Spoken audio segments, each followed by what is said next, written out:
in Facebook land. How is everybody doing this morning? I always hate this part. I never know if it's working.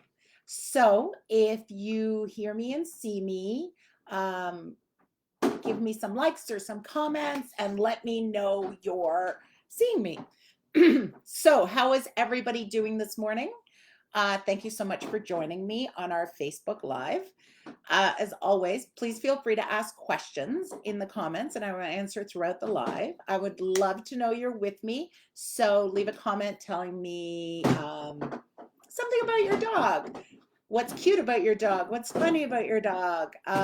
Is it a different type of breed that most people might not know about? Tell me something about your dog. If you're listening to the recording, I will check back and answer questions. So please go ahead and leave them. And yeah, I'll just chat for a little bit and give people a chance to join us and get organized. Okay, so the longer I do this, and by this I mean dog training, the more I realize how being proactive is so important instead of being reactive. Um, Remember the tennis game from last week's Facebook post? We want to be the ones serving the ball, not letting the dog serve the ball and then we react. So this happened to me yesterday morning and it made me think about this. So Wicca, I have a 5-month-old border collie named Wicca, and she has always had pick up and run, bad keep away behavior. Now, and I truly know this, keep away behavior is reinforced by your reaction. When they pick something up and they run away from you, they run away from you because you want it. Your dog picks their toys up all the time and you don't care and they don't care. They might even bring it to you. I had a client whose dog would guard tissues, but not raw bones. That means it wasn't the value of the item that was causing the problem. It was the value the owner gave the item that was causing the problem. So, everybody has triggers. For me, it's a dog playing keep away. It makes my brain explode. Chasing your dog is never the right answer, but sometimes I cannot seem to stop myself. Um, at first, I get mad. How dare you play keep away? I've done so much work on your recall. You know better. And then I go to, oh no, I'm never going to catch you. This behavior is going to last the rest of your life. See, I go just as crazy in the rest as the rest of you. Um, Luckily, I have years of training and my brain kicks in quicker because I understand how to work this. So I was able to get my brain. And as soon as I did that, I realized something. Me chasing her, even calmly, not screaming and running, but just calmly walking behind her, is still chasing her. I'm still feeding into that playing keep away. But I have spent a lot of time, I was at my agility field, and I have spent a lot of time getting building value for her getting into the crate in my car. So I walked away from her. I headed over to the car and started packing up and cleaning up.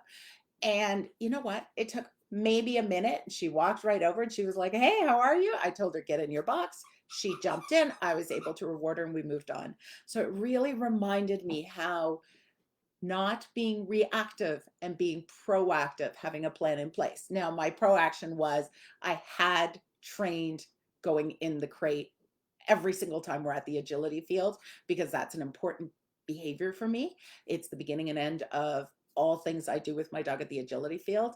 So that already had value. So as soon as I took the value away from me interacting with her, she was like, oh, it's much more fun to walk over to the car and jump in the crate with you for you. So keep that in mind. The other thing I want you to keep in mind, I was in a place that was totally safe. If I needed to catch my dog because she was loose in a parking lot or near a street, I would figure out a way to catch the dog. I wouldn't just walk away. My agility field is not close to the road. There's nothing else to go to, nothing else where she could have earned reinforcement. Okay, so back to our topic for today. So today is part 3 of our 3-part series on leash reactivity. Reactivity on leash can be divided into 2 very broad categories: fear and frustration. And a lot of times it's a combination, but these are just, it gives you a better idea of what the dog's experiencing. Last week I spoke about frustration, and I will put the link in the live comments. Today I'm talking about fear reactivity. This is a dog who's worried, nervous, or scared, or scared. Sometimes these dogs live in a constant state of anxiety. You can tell, they always look worried. They always are thinking really hard. Oh no, is something going to come get me? Um, these are dogs you got to build their confidence. You got to teach them how much fun the world is, how much fun being daring is. You have to listen, but you always have to listen to what they tell you, because that's what gives you information about what the next step should be. Confidence is not built by forcing them in situations and forcing them to deal. In fact, with a dog like this, trying to force them to get over it is probably going to create a dog who is more fearful and more worried and now doesn't trust you. You have to build trust with these dogs so they know you will keep them safe as much as a dog can believe you will keep them safe. You have to accept what your dog can and cannot handle. This does not mean your dog will not get better. That's not what I'm saying. But I'm saying if your dog does not like people touching him, allowing people to touch him is reinforcing, yep, it's scary when people touch you. So you have to go, you know what? My dog can't handle this. So if somebody goes, may I pet your dog? You have to say, no, I'm sorry, you can't. I was just talking to a client yesterday who had this situation, and the person got really upset. That is a hard one. People get very upset when a dog doesn't like them, and you don't even give them a chance to try to get the dog to like them. It's even more upsetting. But honestly, you have to protect your dog more than you have to protect that person's feelings. Just turn around and walk away. Talking about this subject, I'm going to spend today talking about leash reactivity when it comes to fear. But next week, I'm going to delve deeper into fear and more tricks and ideas to start to build your dog's confidence. So your dog has started barking and lunging at people when you walk down the road.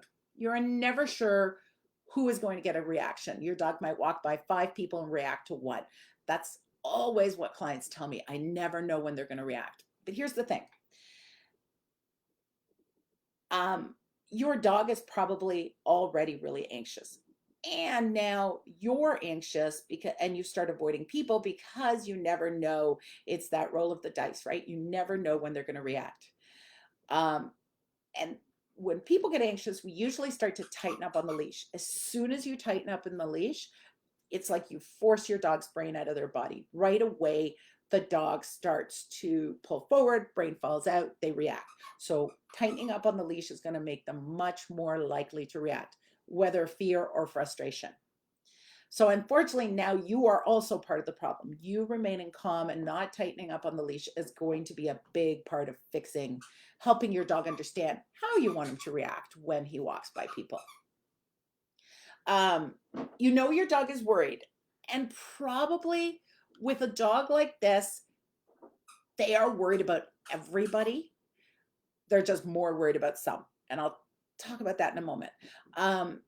So again, the goal here is to build confidence, constantly putting them in situations where they're like, oh, that person walked by and I didn't die.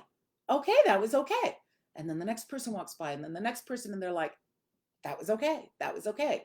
That's how you build confidence. It doesn't happen overnight. It's a numbers game. If 1,000 people walk by and your dog doesn't get put into a state of fear, by the 1,001st, they're going to be a lot less worried. So it's a numbers game, and it's a setting up situations so you can get those numbers in. Does this sound like your dog? Do you have a dog who's a little worried, a little stressed, a little fearful? Okay, I'm going to keep going. So dogs like this notice difference. They learn to handle the familiar. Dogs that are worried notice minuscule differences that you may not. So trying to figure out why they react is fine, but you may never figure it out. The more fearful the dog is, the more they are super aware of differences. The differences scare them. Because they're like, okay, this is familiar. This is what familiar looks like. And the minute you change one thing, that could be a different hat. That could be face masks right now. That could be a cane, somebody who walks different. All these things are part of different to a dog who is not who's already a little uncomfortable with people. This is why socializing is so important. And I'm going to talk about socializing more next week in the Fear Facebook Live. So I'm going to give you an example about a dog and how they notice differences. A group of us would go off leash walking. One of the dogs was fearful, but had learned to handle it, and we could introduce different dogs. As long as they weren't the type of dog who was going to bother her, she could walk by them and be okay. But she was that nervous, worried type of dog who was always waiting for something to go wrong. We had a new dog joining us that was wearing a muzzle. Never thought twice about it. I knew this dog wouldn't bother her, so that's all I was worried about. She was fine. The dog got out of the car. She was fine. The dog was walking around. She was fine. And then she ended up face first to the dog and went into a pure alarm bark. You know, that, oh my God, oh my God, oh my God. She had never seen a dog with a muzzle. For her, there was something attached to his face. Who knows what they think? Do they think that's what the dog looks like? I have no idea. But all I know is the second she saw the muzzle, she was like, oh my God, what's wrong with you? And you see this when you walk down the street and they see your dog sees someone with a walker, and all of a sudden they alarm bark, or in a wheelchair, because that is not what they figure is normal. This dog had actually come a long way, and she did the alarm bark. We kind of interrupted and kind of helped her kind of recover, gave her some distance. And then she, by the end of the walk, she would watch the other dog with a muzzle on kind of out of the side of her eye, like, oh, I don't know. But she handled it and did really well. So this was a really good experience for her, because she learned now dogs with muzzles on are not scary. Or she would have if we kept walking with this dog and nothing bad ever happened. But it also goes to prove this whole situation was really stressful for her. She was barely holding it together with all these new dogs, right? This took her right to her limit of threshold, being able to stay under control. The minute we added that one little thing, that muzzle, she went over threshold and went into that alarm bark. So your dogs walking down the street are the same. They are walking down the street, they aren't reacting, but in their heads, they're barely keeping it together. Every person is scary, or at least requires careful inspection to make sure they're not scary. I always think of these dogs are like, are you an axe murderer? Are you an axe murderer? Are you an axe murderer? And then when the person looks different, they're like, oh my God, you're an axe murderer. So you always have to be aware that your dog is under a great deal of stress. Dogs who aren't don't notice differences because they're not worried. They look more relaxed. They look more comfortable, and they approach people much quicker.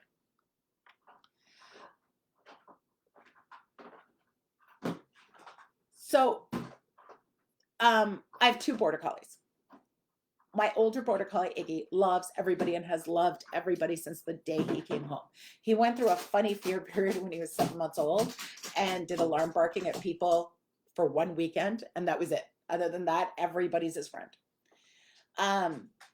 I have another border collie who's 5 years old. His name is Speck, and he has been worried for most of his life. He always has that, oh, I don't know, look. And it always fascinates me to watch them enter a room, a brand new room or a brand new environment together. Speck is pretty good. He's 5 years old now. I compete with him. He does great. He has overcome so many of his fears and is confident, but he's still that worried dog. And when they both walk into a room or a new environment, Ig runs out and is like, hi, I'm here. Let me say hello. Speck just kind of walks in and hangs back. He takes a lay of the land, makes sure there's nothing unsafe. Then he goes in and starts to investigate.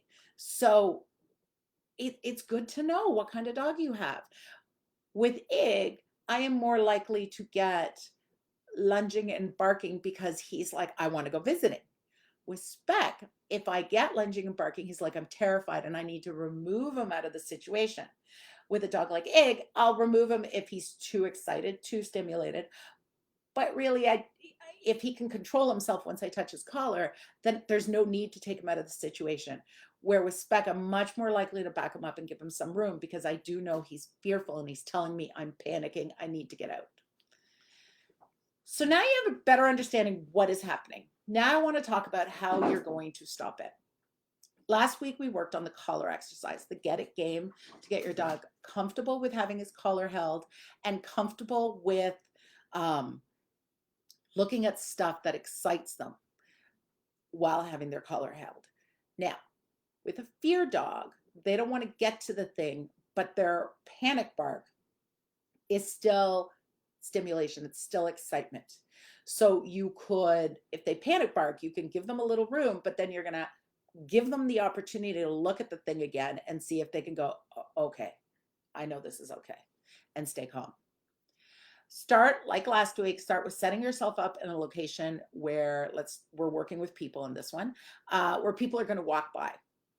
I need to figure out a distance my dog can handle because I'm trying to build the sight of people means good things. So I don't want him constantly reacting. I find human nature is to put your dog in a situation where they're going to fail and then say, see, I knew they were going to fail. If you need to start 300 feet away and you can barely see the people, that's fine, as long as you have success. So like last week, ideally this location, people do not approach your dog because that'll take them from a comfortable distance to an uncomfortable distance very quickly. So usually I do this at places like a supermarket. Most people aren't going to go out of the way to pet a dog at a supermarket. And if they do, I'm far enough away that I can be like, no, I'm sorry, my dog can't handle that. So people, but not people approaching. This whole, if you have a worried dog, have people come up and give them cookies. Like I talked about last week, that takes them from a comfortable spot to an uncomfortable spot as that person's driving towards them. That is not what you're looking for. You're looking for, I see a person, I get rewarded. I see a person, I get rewarded. Think Pavlov's dog. It's classical conditioning. The sight of a person, you get rewarded. Pretty soon, the sight of a person makes them go, hey, where's my cookie? Now, the sight of the person isn't making them go, oh my God, what's going on? Okay? So you have cookies in one hand and the dog's collar in the other. With a small dog, you could be holding him in your arms. Super careful that nobody approaches while he's in your arms because now you've taken away all ability to move backwards. When the dog focuses on the person, you reward, just like last week. Once your dog is comfortable with this, he'll start as he looks at the person and then you'll see him start to turn his head and look for the reward. That's where you want to be to get to the next step. So now your dog can do this while you're holding their collar. Now you want to let go of the collar and hold the leash. This is where we're going to play a game we call the ODR game. ODR stands for observe, don't react. Think about the perfect dog. The perfect dog, you're standing somewhere with your dog on leash. What's he doing? Nothing. He's looking around, whatever. He isn't pulling, he isn't lunging, he isn't digging, he isn't nothing, just hanging out. This is what this game is going to show you. And this is the next step in teaching a dog who can walk down the street and not react. We do this by teaching them to keep their brain in their head. Their brain stays in their head by keeping a loose leash. So it all works together. So you want to have the leash, pick a leash length, and then put the hand holding the leash on your body. Most people are constantly moving the leash around and directing the dog. That keeps the dog at a stimulated state because they're constantly moving around. The other thing we tend to do is we always keep pressure on the leash. I think it helps us know where the dog is, but I've been doing this for over 20 years and we tend to keep pressure on the leash. So it's not the dog pulling, it's us pulling all the time, teaching the dog to always have that pressure. That pressure, it makes it so much easier for the brain to fall out. So your goal is to have a nice bend to the leash, loop to the leash so that you know for sure that the leash is loose. I don't even want it taut. I want it loose. And I will post a picture of me doing this with Wicca or a video of me doing this with Wicca. So now your leash hand's on your body and you're standing in the location. If you're still at that stage, start with the collar, reward the collar, and then let go of the collar. Now you're standing there, leash on your body. Now you're going to let the dog make a choice. You're giving the dog more choices. Now that you've built value for the correct choice, you're giving the dog more choices. The choice is, are you going to tighten the leash? And again, it's like the tennis game. If your dog steps forward and tightens the leash, you're going to take a step back, making the leash tighter. This is going to make the dog more uncomfortable. And what you would like is the dog to make the choice to either turn towards you or back up towards you. The dog to make the choice to come back towards you and away from the distraction. Sometimes this will take a couple of steps, but I'll do step, pause, let the dog give me an answer. And if the dog's like, I'm going to stay pulling, okay, step, pause, let the dog give you an answer. Now, if at any time the dog goes into full reaction, I'm out of there. I grab the collar, turn the dog around and walk away. This is the dog starting to pull, but not really lost their brain, still in that I might, but I might not. And your questions and answers till the dog goes back to being on a light, loose leash. Now, you can reward if the dog can look at the distraction on a loose leash. I do not reward loosening the pressure on the leash and looking at me. The reason for that is they have to tighten the leash to loosen the leash. And you would be rewarding that, the tightening of the leash, as much as loosening the leash. Trust me on this. I've done it. I had a Siberian Husky who I very carefully taught. He would see something and he would lunge, spin around, come back and sit in front of me. So that's what I created. I created not just watch the thing go by. I created lunge at them and then come back and sit in front of me because I was rewarding it. So you do not reward that tightening of the leash and the loosening of the leash. The reward becomes the comfort. It's more comfortable to stand on a loose leash than it is on a tight leash. Okay, so now you have your dog looking at the distraction and you're able to go in and reward just like you did holding the collar. What's going to start happening is, if necessary, I will have the dog on a head halter to make this whole turning back on pressure on the leash easier. Some dogs are so, have created the habit of pulling so much, they don't understand how to back off the pressure. They only understand how to dig into the pressure. But there are games I play to help the dog understand that game, and to make it easier, I use a head halter. So now you've got a dog who can watch calmly the distractions go by on a loose leash. That's awesome. That is so awesome because now you've got that next step. What ends up happening is, just like when you're holding the collar, the dog starts going, okay, I'm okay with this. I can start looking away from it. If your dog doesn't do that, you're going to step in behind the dog. So your dog's on a loose leash and you're just going to, we tend to stand near their head so we can reward them. You're slowly going to walk around till you're standing behind the dog. Now the dog has to make a choice. I can look at the distraction or I can look at you, but I can't look at you, both of you at the same time. You can reward a couple of times, but then you're just going to wait. You're going to stop rewarding and you're going to wait. And the dog's going to look at the distraction, look at you, look at the distraction, look at you, look at the distraction, look at you. And eventually what they're going to do, and eventually I mean a couple of minutes, they're going to turn and look at you. And that's when you're going to reinforce, but hold on, you are not going to give them a cookie. You are going to give them an opportunity to earn a cookie. You're going to give them something super easy to do, such as you're going to call their name and step back and give them a cookie, or ask them to sit. Something super easy, but forces them to engage their brain. Now I'm going to post a video of a young dog I'm working with doing this. And we were working, the distraction was ducks in the water. And he was able to turn away from the ducks and look at his owner. He's 8 months old. He's worked piles and is great trained. Like he knows how to work. He's got great skills, but it was really interesting. She cued a sit. She verbally said sit, and you could see he couldn't do it. He just was like, I can't do this. He tried, but his brain couldn't, he couldn't make the gears work good enough to sit. So she was a great trainer. She had a great thought and she went, what if I give you a hand signal? And he was like, I can do that. So that's what I mean. Sometimes the dog's brain is still partially occupied by the distraction, in this case, the ducks. Um, you have to give them something so easy they can do it. It will come with time that you can go to more and more complicated brain using cues. But right now, you start with something super easy like name game, come, or a sit, something you know they're going to be able to do. You don't want to challenge them here. This is not the time to start training behaviors.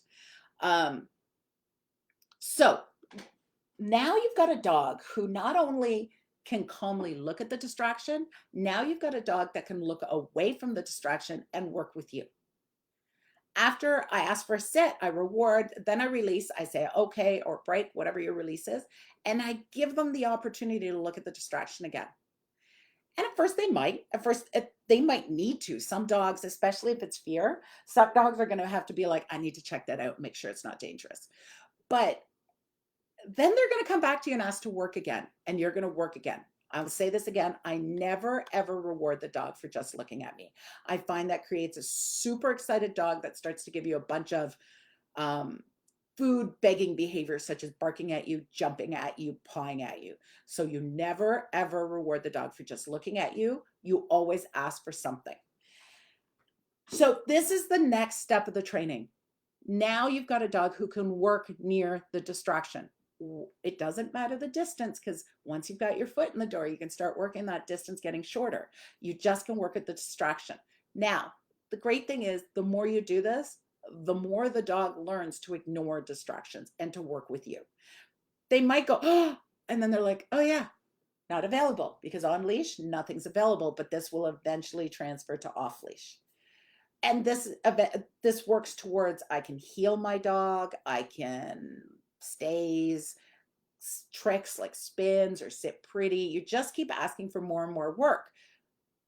As you do that, they get more and more comfortable with ignoring the distraction till eventually the distraction no longer cues super excitement. Okay, does that make sense? Anybody have any questions? um Let me make sure I'm in the right spot. I'm gonna show you I'm gonna post I'm gonna post a video of Speck walking through a busy outside mall healing. He's about 3 years old at this video. When he was about a year and a half, remember Speck's my fearful border collie. If I took him to an empty street that he wasn't familiar with nothing around, just noises in the distance, he could give me about 3 steps of healing. And then he was like, I need to look around. And that's fine. When I start asking for more difficult challenges to the dog, I allow them to disengage if they are disengaging because they need to look around at the environment. I will not allow them to engage with the environment, meaning pull towards something or whatever, but I will allow them to go, you know what, I need to check this out. That's fine. Because I figure if you're worried and somebody's talking to you and you feel there's somebody coming up behind you who stresses you out, and that person talking to you every time you look around is like, hey, you got to pay attention. My brain is going to pay attention more to the guy coming up behind me and worry about it more than if I just check it out and go, oh, it's safe, and keep going. So if they need to disengage from work, I will allow it. And I find once they look, some dogs need to look for like 30 seconds, and then they're like, okay, it's safe. I can come back to work. So Speck at a year and a half could walk maybe 3 steps and heal, and then he needed to pay attention to his environment. At 3 years old, he could heal through hundreds of people, no problem. So it's just keep, it's a numbers game. You just keep exposing them slowly but steadily, and they get better and better at being able to take their brain and focus on the job and not on the environment. So before I end this presentation, I want to leave you with this, and I've said this through all the Leash Reactivity Facebook Lives. Leash reactivity is dangerous. It's a dangerous behavior, and even more so when it's fear-based, because fear can be unpredictable. I've seen clients put their dogs in situations they shouldn't have because they were hoping they would work out. Nobody wants to say, no, I'm sorry, my dog is scared or reactive or aggressive. you can't touch my dog. Nobody wants to say that. It's the hardest thing in the world. So, but you need to be able to get your dog out of that situation, because if you keep putting your dog in that situation, the chances of a bite get higher and higher and higher. You could end up seriously injured, or worse, someone else's, your kids, your neighbors, your grandchild could become an unwilling victim to your dog's behavior. Your dog is acting the best he can, how life has taught him to act at this point. Let me say this again, leash reactivity is serious and will usually escalate unless fixed. This is one of those dog training problems that you must get professional help with. I've given you some tips on this, and try them out, see how it goes. And if it improves, great. But if it doesn't, get professional help. Um, there's a lot of bits and pieces that you are not going to see until somebody points them out to you. And those are what makes the training. This could be, for professional help, you could hire me and coach. I can coach you online, or it could be a local dog trainer, or send your dog away. But the bottom line is, if you're experiencing serious leash reactivity, you need to seek professional help now. I'm going to take a few minutes to talk about my reactive dog program. I offer this both in person and to students online through video course, live chat, phone calls, video chat, and video review. So if you're interested, let me know. Our reactive dog program consists of the following. You build the skills you need to be successful. Learn how to teach your dog solid skills. So remember when I said, once your dog can look away from the distraction, you ask for skills? That's where you need great skills, not just to sit, but I want my dog, if I go get into heel, can you heel past those dogs or whatever? So you need solid skills, not just the dog who sits every time he sees a cookie. The get it game we talked about last week is obviously one of those skills, and the ODR game is one of those skills. Helping you create environments to practice in. Helping you understand what it is your dog needs to be successful. And remember, this is all about creating successful environments so your dog can practice what you want him to learn. Acceptance. Acceptance is a large part of training a reactive, fearful, frustrated dog. You need to accept what your dog is right now, how he behaves right now, because that gives you the ability to make the right choices to change his behavior in the future. Putting him in situations where you're like, oh, well, I thought it would work out, when deep down you knew it wouldn't work out, is continuing to practice the behaviors you're trying to get rid of. Building confidence for you and your dog. It's hard to own a reactive dog. It takes you out of society as you know it. You start avoiding people. You can't go to play dates. You don't walk at busy hours because it's too uncomfortable for you and your dog. So then you just avoid and react. And remember, like I said at the beginning of the live, you have to be proactive to get this under control. Your dog can become leaps and bounds better, but you need the tools to do it. How to integrate back into the real world. My goal is not that you babysit your dog for the rest of your dog's life. My goal is a dog who can go places and do things. And yeah, you still have to remember who he is, but I take my dog everywhere and he can handle it because that's what I trained him to be. When I get a dog, my goal is to walk through downtown Toronto and my dog be like, meh, it's all okay. So I'm always working towards that goal. And the last part of training with me is understanding what to do when it all goes wrong. It's going to go wrong. You are going to make mistakes and your dog's going to react. And you need to have a plan in place so that you instantly go into, this is what I do, instead of going back to holding onto the leash going, no, no, no. Okay, we only take clients we know we can help. I assess the dog owners as much as the dog when it comes to applications and enrollment into our reactive dog program. I want to work with people who are dedicated, hardworking, and patient dog owners who are looking at their dogs and understanding what their dog is going through, that it's just as hard on the dog as on them. I'm looking for owners who are tired of dealing with their reactive dog and know there is a better way, open-minded and ready to learn new things and become better dog trainers. So if this describes you and you're finally ready to reach your goals, like take your dog camping, go for a walk in the park, go to a class, learn a dog sport, live life with your dog in harmony, give us a call, send me a message, leave me a comment, and we can start a conversation. Um, Next week, like I said at the beginning, I will be talking about fear, what to do of dogs scared of people, dogs scared of stuff, how best to make sure you're building confidence instead of what I see a lot of my clients doing is they're reinforcing the fear. Our next Facebook Live will be Friday, July 10th at 10 a.m. And I look forward to seeing you there. Leave me any questions and I'll talk to you next week. Have a wonderful weekend. Thank you.